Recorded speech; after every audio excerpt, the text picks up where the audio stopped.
Hi friends, അപ്പോൾ ഇതാണ് നമ്മൾ ഏറ്റവും കൂടുതൽ ചിരിപ്പിച്ച 10 അടിപൊളി കോമഡി എൻ്റർടൈൻമെൻറ്റ് മൂവീസ്. അപ്പോൾ നിങ്ങളുടെ ഫേവറേറ്റ് മൂവി ഇതിലുണ്ടോ എന്ന് നോക്കുക. നേരെ നമുക്ക് നമ്മുടെ വീഡിയോയിലേക്ക് പോകാം. അതിനു മുന്നേ ചാനൽ ആദ്യമായി കാണുന്നവരുണ്ടെങ്കിൽ ഒന്ന് ലൈക്ക് ചെയ്യുക, കമൻറ്റ് ചെയ്യുക, സബ്സ്ക്രൈബ് ചെയ്യുക. ഡയറക്റ്റ് നമുക്ക് നമ്മുടെ അടിപൊളി വീഡിയോയിലേക്ക് പോകാം. Let's go guys. അപ്പോൾ ഫ്രണ്ട്സ്, 10ാം സ്ഥാനത്ത് നിൽക്കുന്നത് നമ്മളെ ദിലീപ് ഏട്ടൻ്റെ മൂവിയായ മൈ ബോസ് എന്ന ഈ ഒരു മൂവിയാണ്.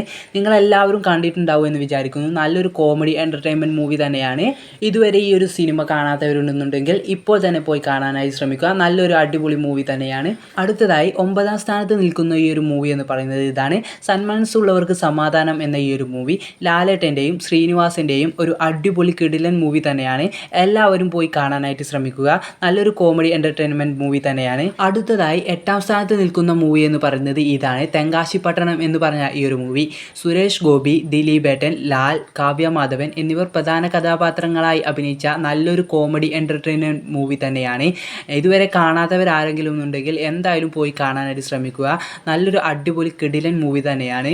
അടുത്ത 7ാമത്തെ കോമഡി എൻ്റർടൈൻമെൻറ്റ് മൂവി എന്ന് പറയുന്നത് ഇതാണ്, ഹരിശ്രീ അശോകനും ദിലീപ് ഏട്ടനും പ്രധാന കഥാപാത്രങ്ങളായി എത്തിയ ഈ പറക്കും തളിക എന്ന് പറഞ്ഞ ഈ ഒരു മൂവി. ഈ ഒരു സിനിമ ഇനിയും കാണാത്തവരായിട്ട് ആരെങ്കിലും ഉണ്ടെന്നുണ്ടെങ്കിൽ ഇപ്പോൾ തന്നെ പോയി കാണാനായിട്ട് ശ്രമിക്കുക. അത്രക്കും കിടില അടിപൊളി ഒരു മൂവി തന്നെയാണ്. അടുത്ത 6ാമത്തെ മൂവി എന്ന് പറയുന്നത് ഇതാണ്, ചന്ദ്രലേഖ എന്ന് പറഞ്ഞ ഈ ഒരു മൂവി.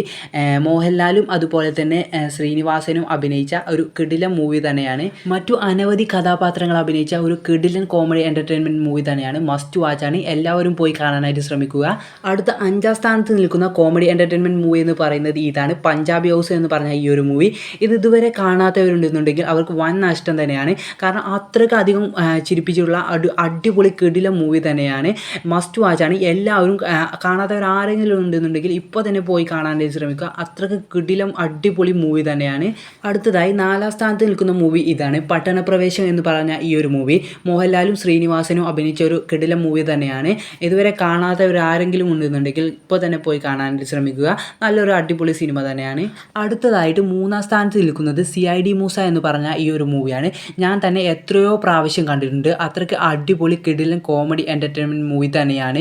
മസ്റ്റ് വാച്ചാണ്. ഇതുവരെ കാണാത്തവരായിട്ട് ആരും തന്നെ ഉണ്ടാകില്ല എന്നാണ് എൻ്റെ ഒരു അഭിപ്രായം. ഇനി അഥവാ കാണാത്തവരുണ്ടെന്നുണ്ടെങ്കിൽ ഇപ്പോൾ തന്നെ പോയി കാണാനായിട്ട് ശ്രമിക്കുക. അടിപൊളി മൂവിയാണ്. അടുത്തതായിട്ട് നമ്മൾ പറയാൻ പോകുന്നത് കോമഡി എൻ്റർടൈൻമെൻറ്റ് മൂവികളിൽ 2ാം സ്ഥാനത്ത് നിൽക്കുന്ന ഈ ഒരു മൂവിയെക്കുറിച്ചാണ്. അതായത് ഇൻ ഹരിഹർ നഗർ എന്ന് പറഞ്ഞ ഈ ഒരു മൂവിയെക്കുറിച്ച്. അടിപൊളി കോമഡി എൻ്റർടൈൻമെൻറ്റ് മൂവി തന്നെയാണ്. കാണാത്തവരാരെങ്കിലും ഉണ്ടെന്നുണ്ടെങ്കിൽ ഇപ്പോൾ തന്നെ പോയി കാണാനായിട്ട് ശ്രമിക്കുക. അടുത്തതായിട്ട് കോമഡി എൻ്റർടൈൻമെൻറ്റ് മൂവികളിൽ 1ാം സ്ഥാനത്ത് നിൽക്കുന്ന ഈ ഒരു മൂവിയെക്കുറിച്ചാണ് നമ്മൾ പറയാൻ പോകുന്നത്. അതായത് മൂക്കില്ല രാജ്യത്ത് എന്ന് പറഞ്ഞ ഈ ഒരു മൂവി. നല്ലൊരു അടിപൊളി കിടില മൂവി തന്നെയാണ്. ചിരിച്ച് ചാവും. അത്രയ്ക്ക് അടിപൊളി ഒരു മൂവി തന്നെയാണ്.